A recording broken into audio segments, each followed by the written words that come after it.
الحمد لله الحمد لله وكفى والصلاة والسلام على خاتم الأنبياء سيدنا وحبيبنا محمد المصطفى وعلى آله المجتبى وأصحابه النجبى.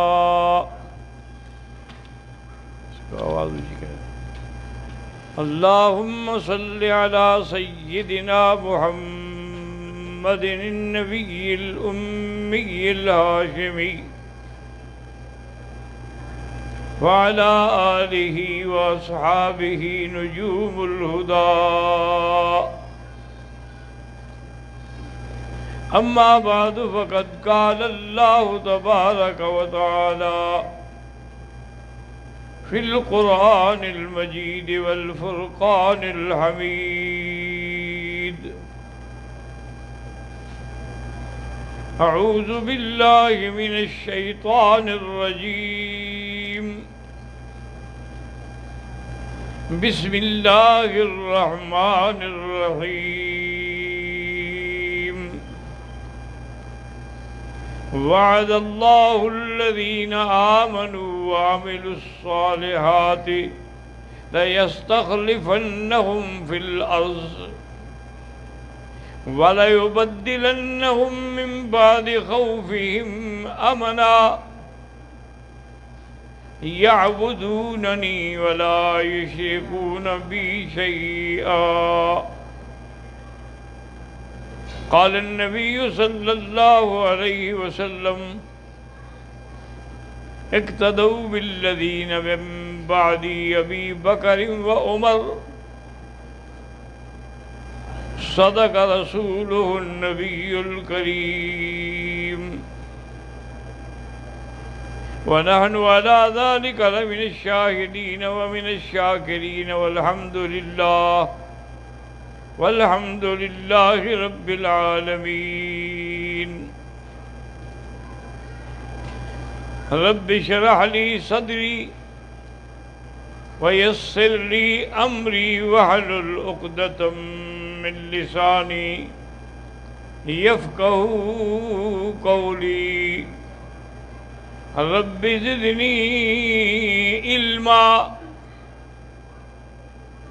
برادران اسلام، واجب الاحترام بزرگوں، دوستوں، بھائیوں، عزیزوں،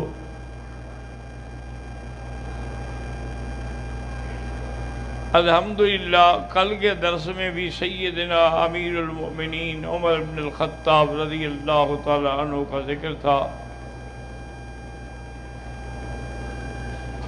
سیدنا عمر بن الخطاب رضی اللہ تعالی عنہ پر بڑا زور لگایا حضرت ابو بکر نے کہ مہربانی کرو اور خلافت قبول کرو۔ تو حضرت عمر نے عرض کیا کہ لا حاجت لی، مجھے خلافت کی ضرورت ہی نہیں ہے۔ حضرت صدیق نے فرمایا ٹھیک ہے، تمہیں ضرورت نہیں، فی حاجت لک، خلافت کو تمہاری ضرورت ہے۔ بہت سارے صحابہ نے سیدنا صدیق سے یہ بھی کہا کہ حضرت عمر بڑے سخت آدمی ہیں، متشدد ہیں، ان کی سختی جو ہے کبھی نقصان نہ پہنچائے خلافت کو۔ انہوں نے فرمایا کہ نہیں، جب آدمی پہ بار پڑتا ہے نا، آدمی خود بخود ٹھیک ہو جاتا ہے۔ حضرت عمر رضی اللہ تعالی عنہ نے منبر رسول پہ کھڑے ہو کے بتلایا کہ بھائی میں نے خلافت قبول کر لی ہے، لیکن ایک شرط ہے کہ اگر کوئی مجھ میں ٹیڑھا پن ہو، کوئی غلطی ہو، فقومونی، مجھے سیدھا کرنا پڑے گا۔ ایک آدمی تلوار لے کے کھڑا ہوا، اس نے کہا کہ عمر اگر تم ٹیڑھے ہوئے نا، ہم تمہیں سیدھا کرنا جانتے ہیں۔ میں اپنی اس تلوار سے تمہیں سیدھا کروں گا۔ حضرت عمر نے کہا الحمدللہ، اللہ تیرا شکر ہے کہ ابھی اس وقت بھی ایسے لوگ ہیں جو مجھے سیدھا کریں گے۔ اس کے بعد جمعہ کے موقع پر خطبہ دینے سے پہلے آپ نے اعلان کیا کہ اسمعوا واطیعوا، سنو غور سے اور میری اطاعت کرو۔ ایک بندہ کھڑا ہو گیا، اس نے کہا لا نسمع ولا نطیع، نہ ہم سنیں گے تمہاری نہ تمہاری بات مانیں گے۔ انہوں نے کہا کیوں؟ انہوں نے کہا جو آپ نے کل کپڑے تقسیم کیے تھے نا، فی آدمی 2 گز ملے تھے، 2 گز سے قمیص نہیں بن سکتا، آپ کا قمیص کیسے بن گیا؟ فاشار عمر الی ابنہ، آپ نے اپنے بیٹے کو اشارہ کیا۔ عبداللہ ابن عمر کھڑے ہوئے، انہوں نے کہا میں نے اپنے 2 گز بھی ابا کو دے دیے تھے کہ بھی ان کا قمیص تو پورا ہو جائے۔ تو پھر اس آدمی نے کہا اذن قل نسمع، کہو اب ہم سنیں گے۔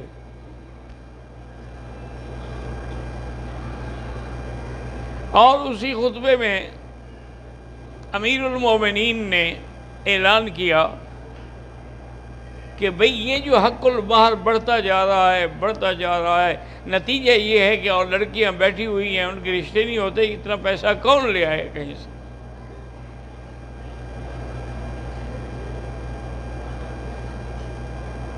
تو اب یہاں بھی یہی عالم ہے، بھئی 1 لاکھ حق المہر ہو، پھر اس کے لیے الگ فلیٹ بنایا جائے، اس کی ڈیکوریشن کی جائے، یہ کریں وہ 2-3 لاکھ روپے اسی میں خرچ ہو جاتے ہیں۔ تو کسی غریب کی تو پھر ہمت نہیں ہے نا شادی کرنے کی۔ آپ میں یاد رکھو، اگر کسی نے اب حق مہر بڑھانے کی کوشش کی تو میں منبر رسول سے اعلان کرتا ہوں کہ وہ میں حق المہر بھی ضبط کر دوں گا اور ان کو گرفتار بھی کروں گا۔ جب آپ جمعہ کا خطبہ پڑھا کے نماز پڑھا کے باہر نکلنے لگے، مسجد کے دروازے پر ایک بوڑھی عورت نے ہاتھ پکڑ لیا۔ ہم نے کہا بی بی کیا بات ہے؟ اس نے کہا اللہ ہمیں قنطار ڈھیر سارا سونا دیتے ہیں اور عمر روکنے والا ہے۔ ہمیں کیا مطلب؟ انہوں نے کہا قرآن میں نہیں ہے آتیتموہن قنطارا فلا تأخذوا منہن شیئا، اگر تم نے اس کو حق المہر میں بہت سونا بھی دیا ہے تو واپس نہ لینا، دے دیا تو اسی کا ہے۔ حضرت عمر کہنے لگے بھی الحمدللہ، عمر نہ سمجھ سکا لیکن فہمت العجوزہ المدینہ، ایک بڑھیا نے مسئلہ سمجھا دیا۔ اور نے کہا ٹھیک ہے بی بی، میں کوئی پابندی نہیں لگاؤں گا، جب قرآن نہیں لگاتا تو پھر میں کون؟ سیدنا امیر المومنین عمر بن الخطاب رضی اللہ تعالی عنہ نے 1016 شہر فتح کیے اور 1000 مسجدیں تعمیر کروائیں اور ہر مسجد میں نظام بنایا امام کا، مؤذن کا۔ اسی طرح حضرت عمر رضی اللہ تعالیٰ عنہ نے پانی کا بھی نظام بنایا زراعت کے لیے، جو پرانے ندی نالے تھے ان کی صفائی کرائی اور جہاں نہیں تھے نئے کھدوائے۔ اسی طرح آپ نے عدلیہ کا نظام بھی قائم کیا، ہر علاقے میں قاضی مقرر کیے۔ یہ سارے انتظامات حضرت عمر کے تھے۔ اور اس کے ساتھ ساتھ توحید کے مسئلے میں بھی حضرت عمر بڑے سخت تھے، چونکہ حضرت خالد بن الولید رضی اللہ تعالی عنہ نے 125 جنگوں میں حصہ لیا ہے اور ساری فتح کی ہے۔ اب تو لوگ یہ کہنے لگ گئے بھی فتح خالد بن ولید کے ساتھ ہے، جہاں خالد ہوگا فتح ہوگی۔ حضرت عمر نے جب سنا تو انہوں نے کہا اچھا، یعنی ان کو اللہ پر اعتماد نہیں رہا، خالد بن ولید کی وجہ سے فتح ہوتی ہے؟ اگر اس کی وجہ سے فتح ہوتی میں اس کو رکھتا ہی نہیں۔ فوراً آپ نے اس کو معزول کر دیا کہ آج کے بعد تم ہماری فوج کے کمانڈر نہیں ہو، بلکہ عبیدہ بن الجراح ہیں۔ لیکن کمال ہے اس شخص کے، اس نے محسوس بھی نہیں کیا اور ایک سپاہی کی حیثیت سے حضرت ابی عبیدہ کے تابع ہو کے لڑنے کے لیے تیار ہو گئے کہ بھی میں اب آپ کا سپاہی ہوں۔ مقصد تو اسلام کے لیے لڑنا ہے، کوئی ضروری تو نہیں کہ کمانڈر بن جاؤں۔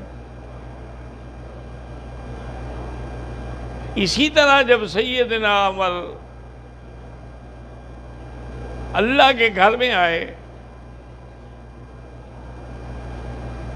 اور حجر اسود کو بوسہ دینے کے لیے ارادہ کیا تو فرمایا کہ یا ایھا الحجر،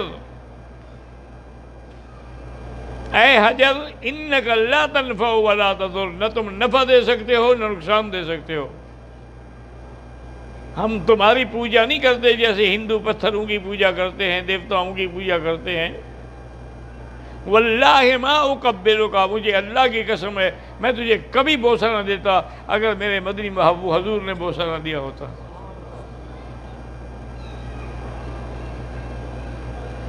ولکنی اقبلک، میں اس لیے بوسہ دے رہا ہوں کہ قبلک رسول اللہ، حضور پاک نے بوسہ دیا ہے۔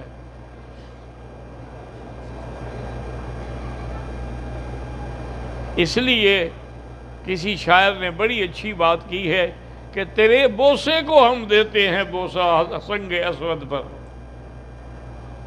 تیرے بوسے کو ہم دیتے ہیں بوسہ حجر اسود پر، وگرنہ ہم مسلمانوں کا کیا رکھا ہے پتھر میں۔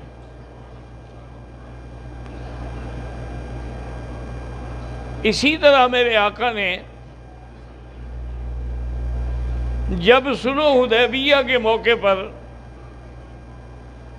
حضرت عثمان کے قصاص کے لیے جس درخت کے نیچے بیٹھ کے بیعت کی تھی،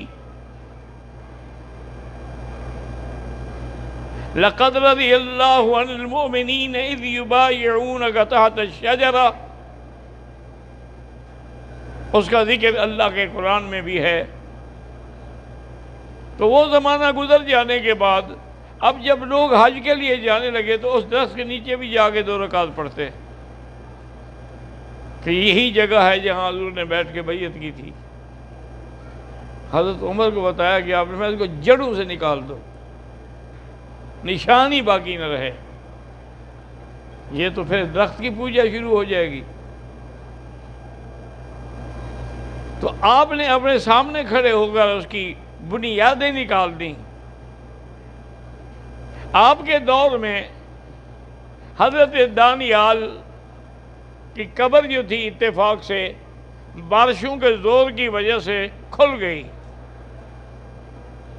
حضرت عمر کو اطلاع ملی، آپ نے فرمایا ایسا کرو کہ رات کے اندھیرے میں 5-10 قبریں کھودو، کسی ایک میں چپ کر کے ان کو دفن کر دو، اگر ان کی قبر کا پتہ چل گیا تو لوگ سجدہ کرنا شروع کر دیں گے، لوگ منتیں ماننا شروع کر دیں گے۔ تو سیدنا عمر رضی اللہ تعالی عنہ نے جہاں انتظامی معاملات کو سنبھالا وہاں اللہ کی توحید کے عقیدے کی بھی حفاظت کی۔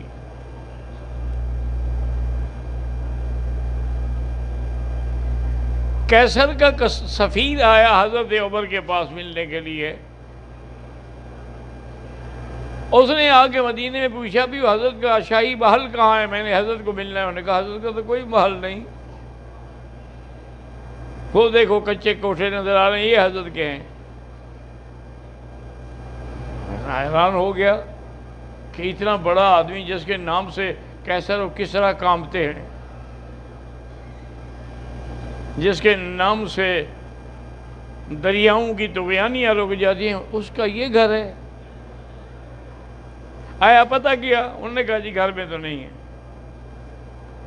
انہوں نے کہا پھر مسجد میں ہوں گے، پھر گیا مسجد نبی میں پتہ کیا، انہوں نے کہا یہاں نہیں ہے، البتہ ہم نے دیکھا تھا کہ اس طرف جا رہے تھے۔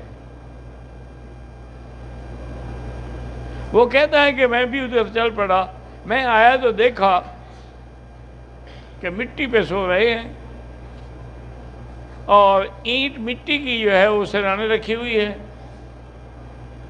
آدھے بدن پہ دھوپ ہے اور آدھے بدن پہ چھاؤں ہے۔ میری آواز سن کے حضرت عمر بیدار ہوئے، تو میں نے کہا کہ میں قیصر کا سفیر ہوں، آپ سے ملنے آیا تھا، اور 3 جملے اس نے کہے جو آج تک تاریخ میں ریکارڈ ہیں۔ اس نے کہا عدلتا، امنتا، نمتا۔ اس نے حضرت عمر کے شان میں 3 جملے کہے۔ انہوں نے کہا کہ عدلتا، تم نے انصاف کیا، انصاف کی وجہ سے امن قائم ہوا، اور جب امن ہو گیا تو آج تم مزے سے سو رہے ہو، نہ پہرے کی ضرورت ہے، نہ کسی سیکیورٹی کی ضرورت ہے۔ تو آپ نے فرمایا کہ بھائی سیکیورٹی کا کیا ہے، یہ تو سارے معاملات میرے اللہ کے ہاتھ میں ہیں، جو اللہ نے وقت معین کیے ہیں وہ کوئی سیکیورٹی ہمیں نہیں بچا سکتی۔ اور تاریخ عالم میں دیکھیں کہ 4 چیزیں ہیں، 4 عناصر ہیں، ہوا ہے، مٹی ہے، پانی ہے، آگ ہے، یہ 4 چیزیں ہیں۔ انسان کے اندر بھی یہی عناصر 4 ہیں۔ اسی کو دیکھ کے حکیم کہتے ہیں نبی اس کی سودا زیادہ ہو گئی ہے، اس کی بلغم زیادہ ہو گئی ہے، اس کی صفرا زیادہ ہو گئی ہے، کہ یہی عناصر 4 ہیں جو انسان کے بدن میں کام کرتے ہیں۔ اللہ نے حضرت عمر کا تمام عناصر 4 پر بھی کنٹرول دیا تھا۔ عمرو بن العاص جب گورنر بنے مصر کے، تو وہاں ایک بہت بڑی کبیر رسم تھی کہ سال میں 1 دفعہ وہ اپنے ملک کی کنواری اور حسین لڑکی جو ہے وہ دریا کی نظر کرتے تھے۔ آج کل ہمارے جاہل بھی کرتے ہیں دریا کی نظر، فلا ڈالا ہو نا تو جانور کاٹ کاٹ کے ڈالتے ہیں کہ جی حضرت خضر کی فوجیں ناراض ہیں، ان کو کھانا کھلا رہے ہیں۔ آج بھی وہی جاہلیت باقی ہے۔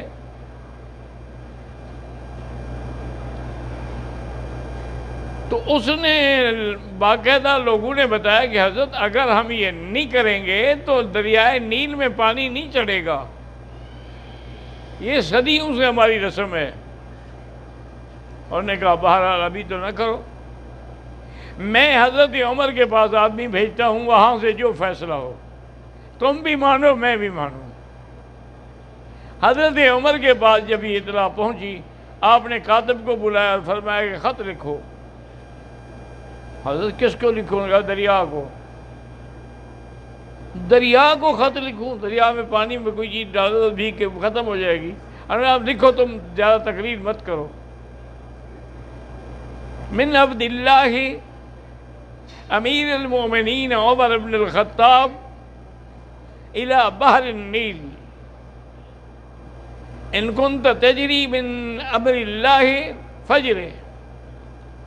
اگر تم اللہ کے حکم سے چلتے ہو تو چلو، اور اگر تم اللہ کے حکم سے نہیں چلتے ہو، اپنے منشے سے چلتے ہو، تو ہمیں تمہاری کوئی ضرورت نہیں ہے۔ اللہ قادر ہیں کہ ہمیں نیل کے علاوہ بھی پانی دے دیں۔ اور یہ خط لکھ کے بھیجا گورنر کو کہ یہ دریا کے درمیان میں جا کے خط رکھ کے باہر آ جائیں۔ اب سب حیران ہیں کہ بھی دریا پڑھے گا، مٹی پڑھے گی خط حضرت عمر کا، لیکن کوئی حضرت عمر کا انکار تو نہیں کر سکتا تھا نا۔ وہ تو پھر ہر وقت درہ ہاتھ میں رکھتے تھے، درے سے ٹھیک کر دیتے تھے۔ حضرت عمر بن العاص اپنے ساتھ دوستوں کو لے گئے، انہوں نے کہا میرے امیر کا حکم ہے، اب خلیفہ رسول کا حکم ہے، میں تعمیر کروں گا۔ جا کے دریا کے اندر رکھا، آ گئے، صبح تک 16 گز پانی چڑھ گیا نیل کا۔ اتنا پانی پہلے کبھی نہیں چڑھا تھا، اور اس دن سے لے کر آج تک پھر نہیں رکا۔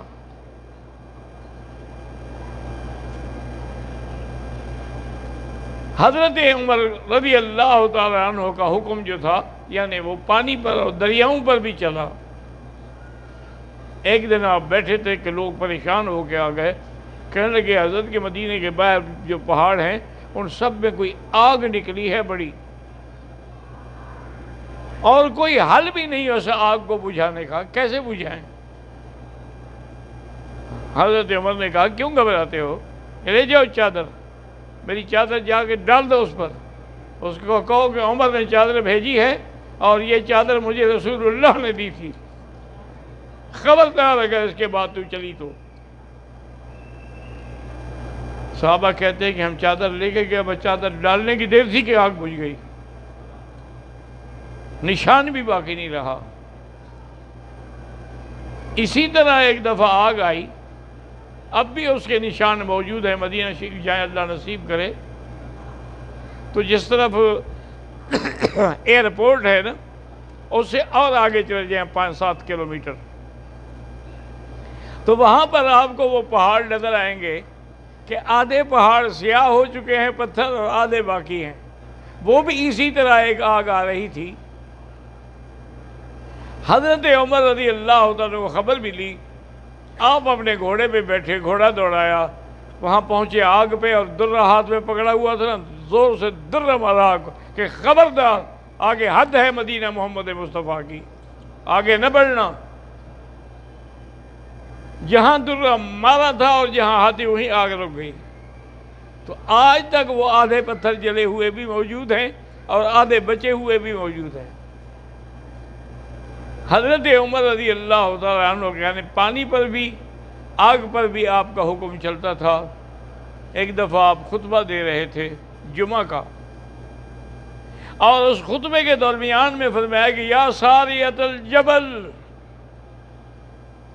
نہاوند مدینے سے 1 میل 1 مہینے کا سفر ہے، اور نہاوند میں حضرت عمر کا بھیجا ہوا کمانڈر ساریہ جنگ لڑ رہا تھا کافروں کے خلاف۔ حضرت عمر نے 3 دفعہ فرمایا یا ساریۃ الجبل۔ لوگ سن رہے ہیں، حیران ہیں کہ عمر کو کیا ہو گیا، ابھی خطبے میں یا ساریۃ الجبل، ساریہ تو ہے نہاوند میں۔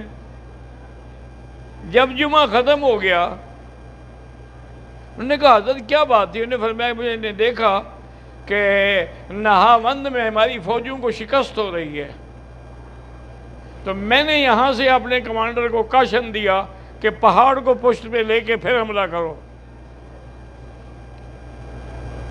بہرحال حضرت عمر انتظار کرتے رہے، آخر ساریہ فتح کے ساتھ واپس لوٹا۔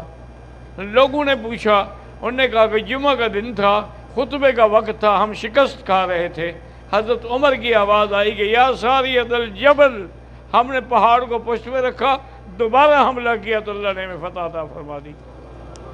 تو وہاں تک اللہ نے حضرت عمر رضی اللہ تعالیٰ عنہ کی آواز جو تھی وہ پہنچا دی۔ اب حضور حج پہ آئے، حج سے جب واپس جانے لگے تو صحابہ کہتے ہیں کہ بڑی لمبی دیر بیٹھ کے دعائیں مانگتے تھے، ہم حیران ہوتے تھے کہ کیا دعا مانگتے ہیں۔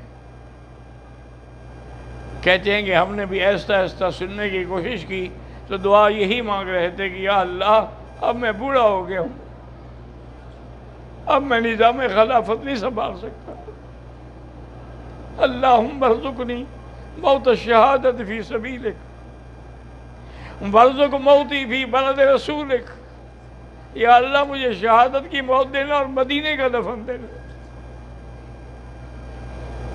اسی لیے میرے مدنی پاک کی حدیث ہے من استطاع منکم ان یموت فی المدینہ فلیمت، جو آدمی تم میں طاقت رکھے کہ اس کی موت مدینے میں آئے تو کوشش کرے۔ کیا معنی یعنی وہاں زیادہ دیر رہو تاکہ موت وہیں آئے؟ جس کو موت مدینے میں آئے گی تو اس کی میں شفاعت کروں گا۔ اس لیے ایک بزرگ تھے وہاں، اللہ ان کی قبر پہ کروڑوں رحمتیں کرے، بڑے عابد، حج پہ نہیں آتے تھے۔ میں ایک دن ان کی خدمت میں گیا، میں اسے چھوٹا سا پڑھتا تھا چھوٹی کتابیں، میں نے کہا حضرت ساری دنیا حج کے لیے تڑپتی ہے، لاکھوں روپے خرچ کر کے آتے ہیں، آپ مدینے میں رہتے ہوئے حج نہیں کرتے؟ فرمانے لگے بیٹا بتانا کسی کو نہیں۔ میں نے کہا حضرت میں کیوں بتاؤں گا؟ فرمایا ڈر لگتا ہے حج پہ جاؤں تو موت میری کہیں مدینے سے باہر نہ آ جائے۔ میری تمنا ہے کہ میری موت مدینے میں ہے، لہذا میں نہیں نکلنا چاہتا۔ ایک دفعہ میں نے دیکھا ان کو کہ مینا میں کنکریاں مار رہے تھے، میں نے جا کے پکڑ لیا۔ میں نے کہا حضرت اب کیسی آگے؟ فرمایا بھائی خواب میں اللہ کے نبی نے اجازت دی کہ حج کر لو، مانا ہے کہ ابھی تمہاری موت نہیں آئی۔ ایسے لوگ بھی تھے، اللہ ان کی قبروں پہ کروڑوں رحمتیں فرمائے۔ میرا ایک ذاتی طور پہ ایک بڑا مشکل مسئلہ تھا دنیاوی، اس وقت جب میں چیئرمین تھا، اس زمانے کی بات ہے، اسی کو میں زمانہ جاہلیت کہتا ہوں، میرا جاہلیت کا وہ دور تھا۔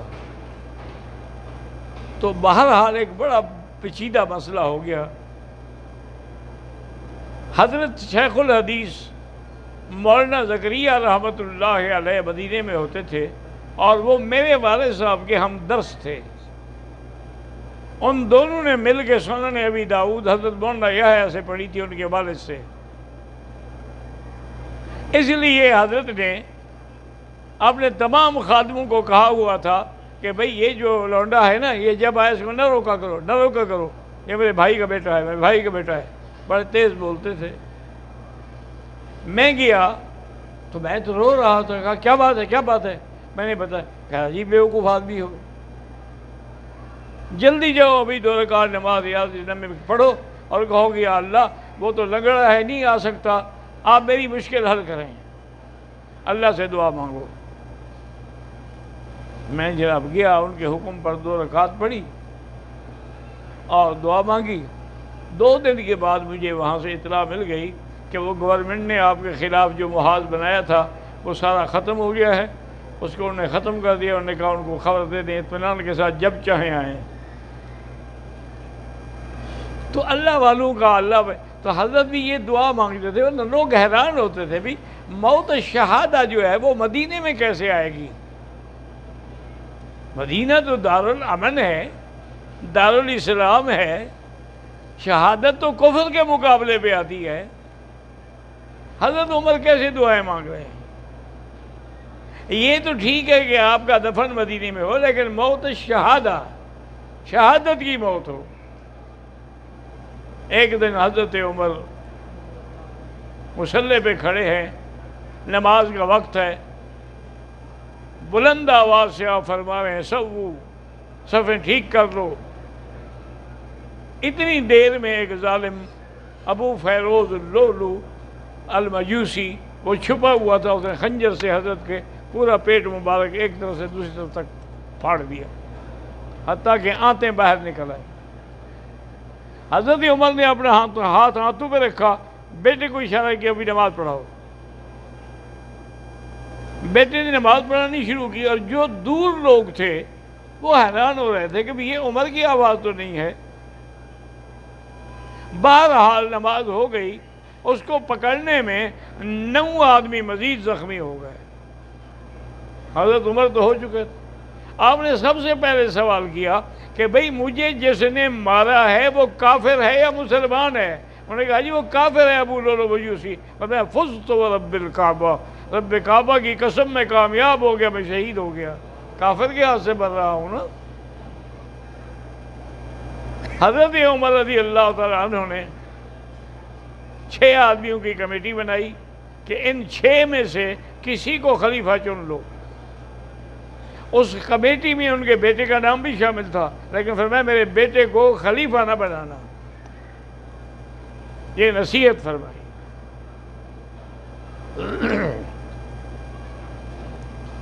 اور اپنے بیٹے کو بلایا اور کہا کہ ایک بات سنو، بی بی عائشہ کے پاس جاؤ اور اس سے جا کے کہو کہ عمر امیر المومنین کا لفظ نہ